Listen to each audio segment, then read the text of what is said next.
Before we get started, check out our sponsor, chcadells.com. Get all of your survival and outdoor gear exclusively at CH Cadells. Check out their survival foods, watches, M48 Ops gear, and the LifeStraw personal water filter. That's chcadells.com. Always be prepared. Hey everybody, I'm Christopher Green, and you're tuning into AMTV, Alternative Media Television. It is Thursday, April 9th, 2015. And this is the truth about the Walter Scott shooting. A tragic event that was caught on camera that, of course, was cherry-picked by the bullshit mainstream media, CNN, which only reports on white-on-black killings. You'll never see a report on black crime in Obama's former city like Chicago, for example. I mean, this happens all the time. Blacks killing blacks, blacks killing whites, but you'll only see the cherry-picked narrative of whites killing blacks, as was the case with this South Carolina cop who shot this man who was running and then looked like placed his taser in the vicinity of the body, maybe tried to resuscitate him, maybe not. But this heinous act that killed this individual, which currently has America outraged. But what's interesting about this footage that again has been cherry-picked by the mainstream media because it fits a very specific racist narrative being pushed by the government, being pushed by Obama. Whether or not it's the countless cases we've seen before with Trayvon Martin, the President of the United States likening himself as if Trayvon was or could have been his son.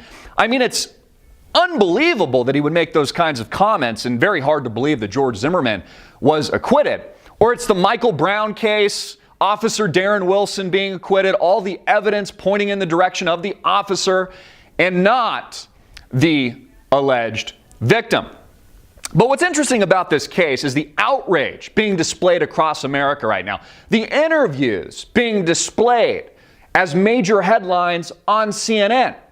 But it's a total and utter double standard. Let me give you a very specific example. Dzhokhar, the youngest of the Boston bombers, was convicted on some 30-odd counts yesterday of a heinous act of terror. This Boston bombing using pressure cookers, proving that you don't need guns to kill people. You can just simply go to Home Depot or Kmart.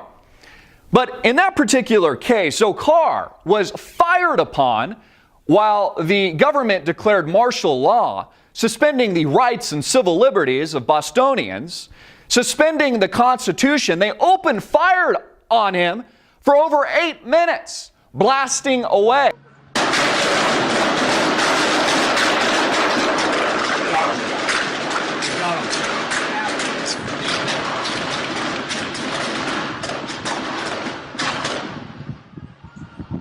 With semi-automatic and what looked and appeared to be automatic weapons. An unarmed individual in a boat who wasn't armed was fired upon. Luckily, he didn't die. He was only conveniently shot in the throat, so he couldn't speak. So compare both of those cases for a minute and tell me how they differ. Remember, this is a country where you're innocent until proven guilty.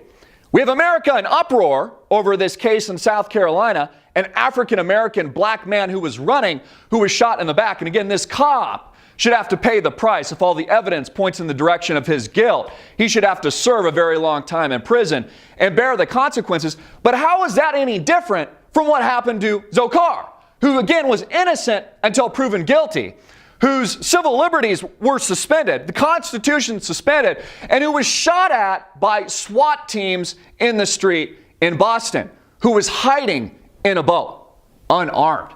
Again, was there any hoopla? Was there any mainstream media attention over that? And the answer to that is no. The reason why is America doesn't give a shit. It's a double standard. It doesn't fit the convenient white on black narrative. And in regards to the Boston bombing, those kids, as was portrayed by the mainstream media, were guilty before they even got a trial.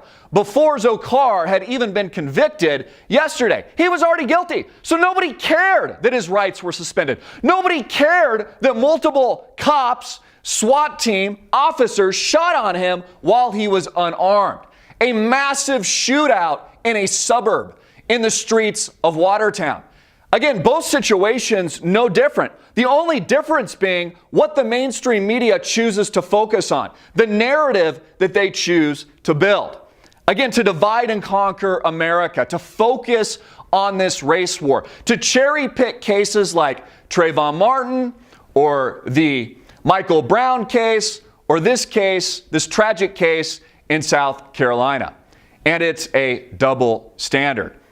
I'm Christopher Green. Get it out everywhere, make it viral, hard hitting it in your face, and click the link below to support our sponsor.